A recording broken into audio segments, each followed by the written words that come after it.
my currency at the end of the day is influence. And the only way I can influence is by designing those win-wins, which is what I learned the best sellers are doing every day. Hey there, I'm Graham, and you're listening to the Sales Nerds Live podcast. If everybody knows you're running this experiment, marketing is running campaigns, sales is supporting, customer success understands that we're running an experiment, right? And then if it turns and it doesn't work, that's okay. It's a successful experiment. We all now know and understand better that we just need to DQ these opportunities. And what I see happening most often is experiments are just running in silos that nobody knows. Right. Where did this come from? We've been running an experiment. Who knew? Yeah. On today's episode of Sales Nerds Live, host Graham Collins welcomes Farhan Manjiyani, a product marketing manager at Grafana Labs. Today, the two unpack the lifelong skills SDRs gain throughout their experiences and how it sets up the perfect stepping stone for other more senior career paths in tech. Let's dive in. Sales Nerds Live is brought to you by your friends at QuotaPath. QuotaPath removes the manual lift out of sales commissions by automating the compensation process. We calculate and track your team's commissions, prepare them for payouts, and even give your reps the ability to forecast attainment and future earnings. We're the only solution loved by reps, leadership, and finance. Come nerd out with us on Sales Nerds Live. Well, Farhan, why don't you tell us a little bit about yourself and Grafana Labs? Yeah, totally. Start with Grafana and work backwards. PLDR is we make tools for developers. Specifically, we're trying to understand the health of their systems and applications. There's like two roles in particular. There's like the DevOps engineer and there's the site reliability engineer. As you can imagine, pretty important job where basically any issue that you find, their job is to act and resolve it, and ideally prevent it from occurring in the first place. And this is all in a field called observability. So we're just making tools to help them out with that entire process. Got it. One of those things where as long as nobody knows you exist, you're good to go. Like that's the more visible it is, the worse off you are.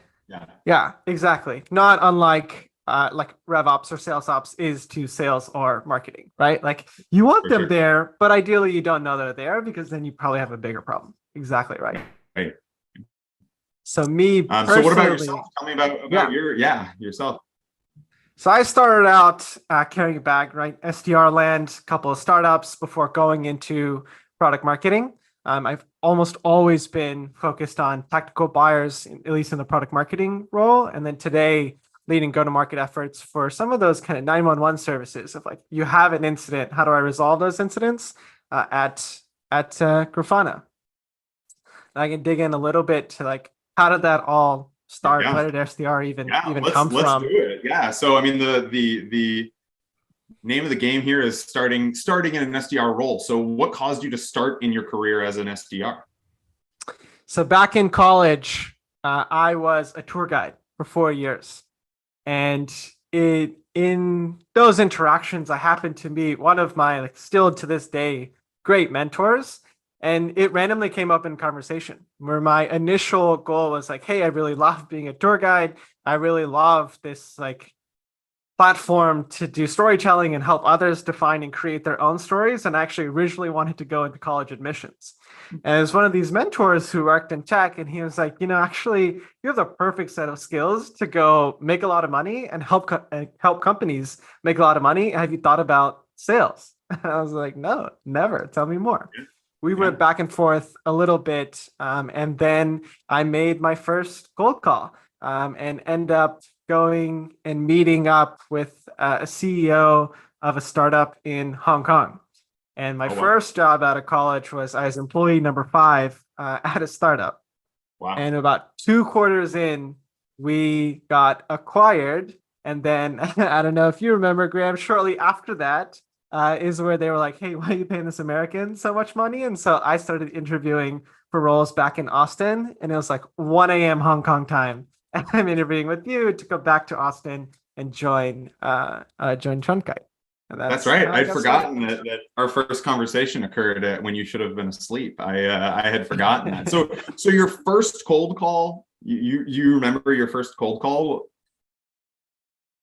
Yeah, first cold call, like going back to in my trend kite days, I'm pretty sure the first like 7 calls I made, no one answered. And I was like, oh, I can do this. And then the first time someone answered, I was like, oh shit, I have to talk to Yeah, people now. This yeah, is like, yeah. this is what do I say? What do I do? And it was like the first one was pretty rough. I'm pretty sure someone said, "Where did you get my number?" And I'm pretty sure the first thing I said was, "Oh, I'm sorry, I didn't mean to." I was like, "Wait, no, it's No, my that's not it. job." Yeah, Yeah, exactly. that was my first cold call. It was a good Yeah, experience. yeah, that's great. I don't think I can remember my first cold call, so that's cool that you do. Well, so obviously you didn't go all the way through to sales. I'm not talking to you as a sales manager. I'm talking to you as a product marketing manager. So how did you make that transition from the sales track that typical SDRs take to a marketing track? Yeah, great question. So for me, my first exposure came while I was in the SDR role at Trendkite, right, where we had these folks that would come into the sales floor. This is all BC, right before COVID. We're all in office. These folks would come in and they just knew everything about our buyer, right? They knew how they were measured for success. They knew what their boss cared about versus what they cared about. They knew everything about our competition. They just knew so much about the market and the space. And to me, I was always enamored by that fact, right? And a couple of conversations later is when I realized that it's product marketing. And the basic job description is take the guesswork out of sales for your specific product domain, right? Who cares about this? How do we talk about it? How should we price? And what's the alternative? And more importantly, how are we different from the alternative? Yeah, that's interesting. I sorry to cut you off there, but I feel like product marketing is one of those things that can be so many different, can have so many different definitions. You know, I think that in salespeople just assume that it is case studies, you know, or whatever. Totally. And so, whereas you just identified a few different areas where you feel like product marketing is. So, do you have like a unified definition of product marketing, or is that what you already just gave me? Yeah, kind of the two mental models here that I think is helpful to think about is like the simplest one is how do we connect the dots between what the market is looking for and what our product does, right? And in that, how you communicate, part of it is what are we saying in sales calls, and that includes what are we actually physically showing tactically in a slide or a case study, et cetera. But then also, how is that message consistent between what are we saying on the phone? What are we saying in emails? What are we saying on the website? What is represented at, let's say, shows or anything, right? How do we have a consistent message that lines up to how they talk about their problem internally, right? Ideally, the goal of product marketing is like mirroring those one-to-one. The other mental model I think is helpful is people always ask, what's the difference between product management and product marketing? I don't get it. You're all over here talking about the product, like you're not a product manager. What do you mean? My frame of reference here is product managers are the expert on the user, the end user of your tool, and we're talking typical B2B here, whereas product marketers are solely focused on the buyer, the person who's actually signing the check and allocating the resources for you to put in this tool in place. And so that's kind of two sides to the same coin. And so it is my belief is you cannot be effective as a product marketer if you are not one-to-one aligned with sales. Yeah, I mean that's what I was gonna. That's where I figured you were gonna go, is the relationship between product marketing and sales. And so now this may be a leading question, but yeah, it seems like you went the sales route at first. You know, and I guess the whole topic of this is what skills you learned as an SDR that help you in your current function. So can you talk a little bit about the skills that you learned as an SDR? Totally. There are kind of 3 buckets of skills that I learned. The first is basic skills around how businesses make money. I didn't realize tech SaaS companies in particular. There was so much that I didn't realize that I didn't know until kind of the first, I still remember first day training of Trend Guide is here's how we as a business make money. And here's how you reverse that into a quota. Here is basically how one dial leads to $1. And this is what happens with that dollar in the business. And that's why things like payment terms are important. That's why companies will ask questions about cash flow. And this is where cash flow becomes challenging, et cetera, et cetera. The basic understandings of what are the right metrics of health of a business it's so helpful to really understand that a lot of your job as an SDR is taking this kind of big thing of like, I have a revenue engine for a company and being able to reverse engineer into inputs and outputs. What am I doing today that's going to affect that bigger piece? It's very rare, I feel, in functions outside of sales that you can have such a methodical, kind of tactical approach to here's what I'm doing today directly impacts bottom revenue line for the company. It was hugely helpful to connect those dots. Yeah, that's awesome. And I think that's incredible. I love hearing that you learned that early on. So is that something that you feel like, I mean, it's easy in sales. You know, I have that whole model of like, you know, working backwards. You want revenue. Okay, you need opportunities, you need demo, you need cold calls, whatever, like working backwards there. It's easy for sales people to get, especially SDRs. But do you feel like that's an important model to demonstrate or discuss within every role in the company?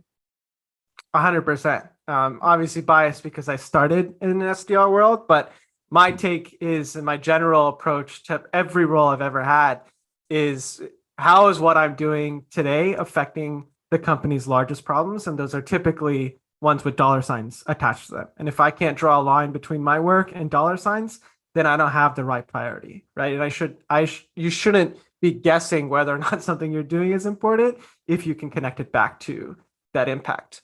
I think the second bucket of skills that was really helpful for me is the difference between transactional selling and empathy-based selling. And how I differentiate those are, how do I change this conversation into, hey, here's you and me versus this problem? And then how can we together frame our solution internally to your organization as a solution to the pains you're facing as an organization? And it's not about me and it's not about you, it's about the problem. And more importantly, how this solution makes both of us look good. Because I get dollars at the end of the day, I'm not hiding that. And you maybe get a promotion, you maybe get more influence in your organization, whatever. How can we design this as a win-win scenario? I use this every day as a product marketer because my goals effectively are just a hodgepodge of other people's goals, right? There's some product adoption stuff. There's some revenue stuff. There's some top of funnel marketing stuff. But I don't own the website, right? I don't own a quota. I don't own the roadmap. My currency at the end of the day is influence. And the only way I can influence is by designing those win-wins, which is what I learned the best sellers are doing every day. That's why their buyers rely on them and see them as individuals that can seek advice from for their best problems instead of transactional sales. Yeah, that's fascinating. I have a couple of questions on that, or one comment and one question. So I do this all the time. I try to say, you know, rather than you versus me sitting across the table, it's like, let's sit on the same side of the table and it's you and me against the problem. And you can ask my wife. I try to do it even in relationships. We've been together since we were 16 years old. So I guess maybe it works somewhat, but but I think that in business, that's incredibly important. And especially also in sales, like you said, it's not just, let me show you a demo and see how many dollars I can get out of you. It's, let's work together to see how my solution can solve your problem, or you know, you and I can work together to solve your problem. I think that's great.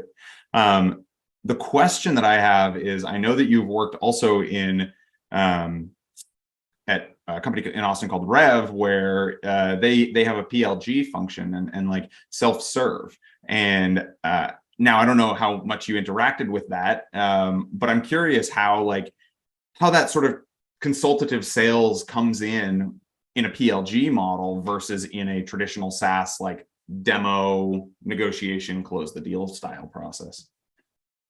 Yeah, it's a good question. And so Rev's product marketing team was basically aligned to three different segments. One was the self-serve PLG motion. One was the enterprise. My focus was on developer, which developer-led sales essentially mirrors the PLG function, right? It's very much, we go straight to the user, we get our product in the hands of the user, we enable them to put down what they need to through a credit card, then we go up in the organization and ideally connect back to the buyer with the pitch of, hey, your team already uses this and loves it. We can just get the things that you need to be enterprise ready, like throw some security on there, throw some other stuff, admin features, and we can bundle this up into a contract. And so I would say a lot of it is exactly that, right? A lot of your champions and coaches that you're developing internally, you have to think before that call and in your prep, which all of this, like being prepared to go in a meeting and have a successful outcome, I would say is a huge takeaway from being an SDR. It's always, do I have a reason to call? Can I think about what you're going to say and then have a reason that doesn't sound stupid, like, oh, you're the next in my dial, so I hit call, right? Like, how do I make sure this is a useful, fair value exchange, that I'm earning the right to ask you for the things that I need to be successful by in turn helping you look better to your boss or something else that's going to help you out that's top of mind for you? You use that exact same thing in PLG sales, right? You have to, at the end of the day, how can I get this into your hands as quickly as possible? Whereas you may care a whole lot about, your personal time savings. Your boss probably doesn't care how much time it saves. But if you could talk about how much, time this is going to free up to focus on that one project that no one's been able to get to as a team because you're getting bogged down in these processes, well, that's a much more interesting conversation. That's great. That's fascinating. I feel like so much of PLG people think is a foreign, entirely different beast, but so much of it comes back to what we all know and love, in at least in the sales perspective. So, well, great. I interrupted you there after you talked about that. What other skills? Do you have any more that you want to rattle off here as far as skills that you've learned or you learned in that SDR function? Yeah, the last one is, I think, probably most universal and hits closest to home for most people in the SDR role, which is being comfortable with being uncomfortable, right? It sucks to be hung up on. It sucks when you put a lot of work into a meeting and then you get ghosted. It sucks maybe the most, for me personally at least, seeing your name on a leaderboard where you're underperforming relative to your peers. But all these things I feel like really helped me develop the inner hustle, right? Of I have to, at the very least, outwork everybody else around me, right? And I'm not going to stop, and I'm not going to stop until I figure out exactly how I can do that, right? Because there is something that you do better than anyone else. Maybe it's your efficiency, right? Like how many accounts it takes you to get meetings booked. Maybe it's the amount of contacts. Maybe you can go higher in organizations better than others. Maybe you're, more intellectually sound around your product, and you can actually speak to it without having to rely on others. Whatever it is, right? Like you have the skill, and then you can use that to go very far in an organization. That like grit and knowledge and understanding I developed as an SDR, and I still use it every day today when I'm jumping into, a product I have no idea about, a space I have no idea about. Like now those being uncomfortable doesn't scare me the same way. That's great. I think grit is such an important thing, and going out and doing things. Cold calling is a scary, scary, scary thing to do. Nobody likes cold. Well, I mean, I'm sure there are people out there who like cold calling, but I'm not one of them. And so going out there and doing those things that scare you and being gritty, that's great. Now I'm going to throw a curveball at you, a question I didn't prep you on here. Are there any skills you feel like are unique to SDR, or skills where you don't ever use that anymore? I don't use them today, but I think it's rather situationally based because I don't lead a team. If I did lead a team, then I think I would bring some of this back. But a lot of the rituals and rigor of how you structure your day, a lot of it is like structured around others, right? Like It's really, this is the optimal time to do this, and this is the optimal time to do this, and then you have an hour to do this, and that's pretty much it. Going back, and actually that's something I struggled with, is just having open space to be able to now choose was something that took a little bit of time to get used to, of like, oh, I have this whole day or I have this whole week and I know I want to get these things done, but I can do it whenever. That's weird. Well, why don't I do it between 9 to 11 because that's when people are at their desk? Wait, that doesn't matter anymore, right? I don't have to think about that anymore. I think that's probably the one thing, is like having to have such a structured and regimented day that is very oriented around like who I'm trying to reach. That's interesting. And I really struggled with when I first got out of a strictly sales role or even an SDR role, not having a quota was really struggling. It was a real struggle for me because I didn't know how well I was doing. And I know that sounds silly, but like with a quota, it's so easy to say, I'm at 100%. I have done my job properly because I hit my quota. But in other roles, in marketing roles or in chief of staff roles, which is my role now, there's no yardstick for me to say like I'm doing a good job. And I really struggled with that. And it took me to a while to realize like, well, I can set goals and I can measure my progress towards those goals. I don't have to have somebody else tell me what my quota is. Yeah, 100%. There's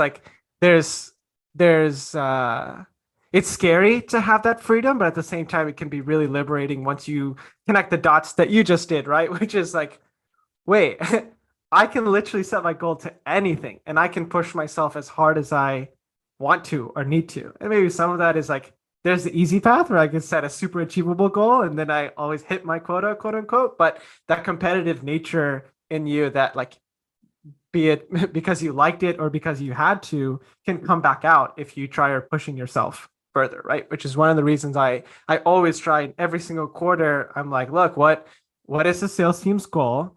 What is my product area contribution to the overall company revenue? How much am I going to help change that number working hand in hand with sales this quarter? And I need to see that, as well as what is our product adoption today for my area, and then what I want it to be at the end of the quarter, and then work backwards from there, right? Like I definitely feel that I always have to have like some numeric goal that I can talk about and think about a from to for my projects. It is a little scary to just have nothing. It doesn't feel no right. Goal, nothing. I know. I have been working really closely with our marketing team, and it's always so strange because well, for a lot of reasons, no, just kidding. Because managing SDRs was every person was doing the same thing. I had 40 reps and 4 managers underneath me, and everybody was doing the same thing. They had one singular target. But in marketing, it's like product marketing is doing one Totally thing, different. brand is doing another thing, content, demand gen, design, like everybody has a slightly different. I mean, yes, sure, they're at the end of the day, we're all heading towards the same goal, but everybody is doing something entirely different every day. So it's different. Well, so speaking of sales and marketing, so I don't know how closely you work with SDRs now, but what are the best ways that you've found SDRs can partner with marketing and build champions within marketing? Yeah, great question. Hopefully not a too spicy topic, but for us at Grafana, SDRs report into marketing, specifically demand gen. A lot of the times that is the case. So no, definitely not that spicy. Don't worry. So far, at least. It's interesting. I see a lot of benefits to that structure. I've seen other structures in the past. But anyways, I think that I'll give like a general marketing example, and then I'll give one more specific to product marketing. The more general marketing example is as an SDR, as a seller in general, you want a reason to reach out, right? And you don't want to just say, oh, just wanted to see, hey, can I do anything, and have literally nothing? Or did you get my last email? Did you get my last phone call? Right? Like just that's checking in. Just wanted to check in and see how it's going. It's the worst. Utterly useless, right? Use your discovery. You know this person, what they care about, the pains and problems they're trying to solve better than anyone. Marketing at the end of the day, in general, just wants to grow awareness and general market mindshare. They're always promoting or creating, trying to build a like long list of content, be it webinars, blogs, videos, whatever. It's going to get created anyways. In my mind, the best way to work together with them is bring together that list of, hey, my prospect would love to see this, right? Is someone maybe in their industry, here's some details about their use case. Can we have them come and write? Can we have someone else write something similar that I can then share with them so they can see how it's done? They're really looking to, I'm trying to position us as someone that can teach them best practice, or rather prove that, we've done this before, and here are the people they really look as leaders in the industry. Can we get something here, right? Connecting those dots are huge, because otherwise marketing is just going to be creating content, because that's the overall goal, right? You can connect those dots for them. The product marketing specific example is the best sellers, in my experience, sell outside your ideal customer profile. The best sellers are making strategic bets on, hey, there is someone that we don't quite fully service today. It's not the best product market fit, but in my opinion, this is the future, right? And sometimes they're wrong, sometimes they're not, but they're finding gold before anybody else on the team. And as a product marketer, right, thinking about not only our buyer today, but similarly the buyer and the product of tomorrow, being in the trenches with them, and then being able to connect the dots and say, this is not just a single data point, but now I have multiple data points that equal a trend, and then co-presenting that information back to product and saying, hey, look at what we're finding, right? How are we addressing our roadmap for these needs that we're not yet meeting, but potentially should in, let's say, 6 months to a year? Those sellers are sometimes finding it, but they don't even realize that this is an actual trend, right? Not just some random data point. And that's product marketing's job, is to kind of zoom out across all deals and identify those trends and bring it back to product and engineering. That's great. One specific example that I can think of is that at TrendKite, we had a few instances where we sold to professional sports teams. We sold to some NBA teams and some MLB teams, and we were like, this is amazing. We closed these deals. This is terrific. This is like right up our ICP. The same thing went for zoos. We sold to zoos and aquariums, and we were like, sold to 3 or 4 of them. We were like, this is amazing. We need to get every zoo and every sports team on TrendKite. And then we did a bunch of experimentation, and we had the SDRs like reach out, and I took some volunteers. Some people were like, yeah, heck yeah, raise their hands. I want to do this. Did a bunch of outbounding. Turns out they're not ICP. They don't really work very well. They churn, they take forever. They're not very good contract values. They're super exciting. You know, you have a logo of the Houston Astros was one of my clients. And I was really excited about it, but then they churned 2 years later. And so that's a perfect example where like, you don't know what your ICP is a lot of the time. Because it's kind of amorphous and constantly changing. And if all you do is focus in on what you think works, you're going to be in trouble, because what happens if it changes or you're missing out on this other entity? Yeah. That's I think cool. the nugget for me there is a coordinated experiment, right? Yeah. And churn is okay if it's expected churn. Unexpected churn is where people will go crazy, right? So if everybody knows you're running this experiment, marketing is running campaigns, sales is supporting, customer success understands that we're running an experiment, right? And is also maybe setting up a target team to support, then if it churns and it doesn't work, that's okay. It's a successful experiment. We all now know and understand better that we just need to DQ these opportunities. Yeah. What I see happening most often is experiments are just running in silos that nobody knows. And then someone's like, oh shit, what is that? Right? Like, where did this come from? Oh, we've been What is running an this person experiment. Who doing? knew? Yeah. Doesn't make any sense. Yeah, no, I like that. It has to be definitely a cohesive effort. Okay, so we are coming up on time. I have my last 3 questions that I ask everybody. Now I'm going to have to slightly modify the first one for you because it was, or actually I'm going to have to slightly modify the second one. So the first one, kind of rapid fire questions, pretty easy. What piece of advice would you give yourself on your first day of work?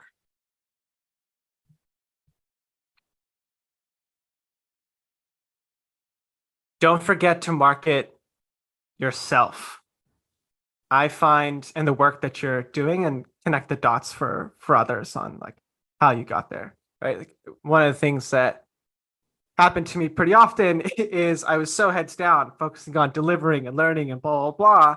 And I realized that outside of my direct manager, nobody else knew. And especially in a role like product marketing that is so cross-functional across marketing, sales, and product, if they don't know, it's basically the same as it not existing in the first place. And so half the time, maybe half is an exaggeration, but a bulk of my time at the beginning of any project is socializing. Here's what I'm trying to do. Here's how I think it aligns to the company goals. How does this align to your priorities? And going back to empathy-based selling, right? Can we design a win-win from now? Something that you're also trying to do. Then it makes it so easy for us to team up and share resources. But don't forget to market yourself in addition to working hard, learning, outperforming, et cetera. I like it. That's good. All right, so this is the one I have to modify. Normally it's if you weren't working in sales, what else would you be doing? But let's say if you weren't in your current role, if you weren't in product marketing, what would you be doing? That's a good question. I love product marketing. It's a lot of fun. But if I didn't work in product marketing, I think I'm going to go super left field here. I would, outside of tech entirely, I would love to do tech reviews on YouTube. This is like probably the good and bad habit that I picked up during COVID, where I would just go through like, I love these videos where someone did like the desk makeover, or they're like, oh, this is my everyday carry. These are the techs and tools and blah, blah, blah that I use that make my life easier. This is how a DIY to convert your home into a smart home. Like those are the types of things I love. And more companies coming out with little trinkets like this, like it would be so fun to just spend all my time playing, learning, understanding, and helping others make decisions about how to incorporate technology to make their life better. I like it. What do you have a recent addition, a recent tech addition to your life that you really like? Oh, Copilot. In the personal finance bucket, I tried Mint, tried You Need a Budget. I tried so many different ones. The specific use case is now I'm engaged, and we're starting more than ever to start thinking about individual finances, but then a separate third bucket of shared finances. And there's shared bills and there's individual bills.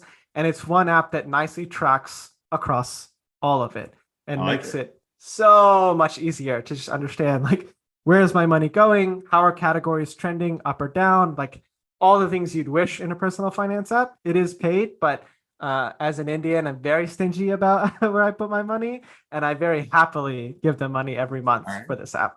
That's great. That's great. Congratulations on the engagement. And now you have to also be budgeting for a wedding. So that too. As an Indian, I don't know, are you doing a big Indian wedding? Are you doing a nice big Indian wedding? Nice, wonderful. Yeah, there's a show on Netflix called Marriage or Mortgage, and it is very much, I'm sure, inspired by someone who had Indian friends, because I can tell you down payment for a house and an Indian wedding are roughly the same cost. I like it. I like it. An Indian friend of mine from college apparently was on a Netflix show about like big Indian weddings. So apparently he was. Oh, yeah? So yeah, I'll text you about it later. All right, last question. What are you watching, reading, and or listening to right now? And now this can be, highbrow tech podcasts or whatever, or it can be like trashy TV. It doesn't matter. What's got your attention right now? I'll give a little of everything. There is favorite, like, general business news is the After Hours podcast. A couple of professors from HBS all come together. Each one has a different discipline, like one is in finance, et cetera, et cetera. And it is enormously helpful how they break down just general, very difficult concepts, like, and big meaty ones. Like, for example, helping understand why we have supply chain issues and why someone like Peloton is struggling to deliver. Like, I just don't get it. Yeah. 20 minutes, break it all down, super simple, understand all the key players, all the key challenges. It's awesome. One of my favorite. I was listening to The Indicator this morning, and they were talking about how words get added to the dictionary. And one of the words that got added to the dictionary this year was supply chain. And I was fascinated that it was first used in like the 1910s or 1920s, but finally got added to the dictionary this year because of supply chain issues. So. Super interesting. Yeah. All right. What else? What do you have another one? Yeah, a TV show that I like. I love. I could watch all day. Is Billions. This is like House of Cards, basically, if you're familiar with that general storyline, but applied to the finance world of like Wall Street versus Department of Justice, and all the like inside baseball of either skirting or trying to go after one another. Super, super interesting. Man, I love that show. I like it. That keeps me going. Awesome. There are a lot of small articles here and there, but those are the big ones. Sure. Yeah. So the last thing here, any plugs, and it can be personal. I know you do a lot of talking and on some boards for some DE&I stuff, or so personal plugs, professional plugs, anything you want to throw out there? Yeah, personally, love product marketing. If you're thinking about finding product market fit, looking for product market fit, deciding the first price, anything in that kind of general world, happy to help out.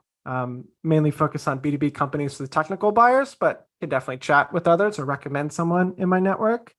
Grafana is super interesting company. It's one of the rare places where I feel like I've met very, very smart people that are also very kind.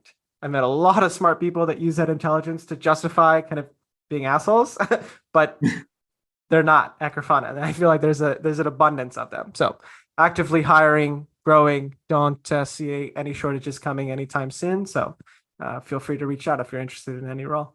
That's great. And how do people find you, Farhan? LinkedIn is the best way. Not super active on anything else. LinkedIn. Got it. Yeah, you're fortunate. You don't have a super common name. I get just a bunch of old English men named Graham Collins. So finding you is fairly easy on LinkedIn. There's a lot of Farhans in my community, actually. Oh, like 11 in my phone. All right. I meant combining the first and last name, but fair enough. There may be a lot of Farhan Manjiyanis out there, but only one on this week's Sales Nerds Live. So really appreciate you coming by. Next week we have a Sales Nerds Live with KD, Kevin Dorsey. Really excited about that one. Nice. Register and like and subscribe. Am I YouTuber now? Did I do it, Farhan? Follow for the most recent news around sales nerds. Yeah, excellent. Thank you so much. Have a good one. Appreciate it, Graham. Take care. Bye.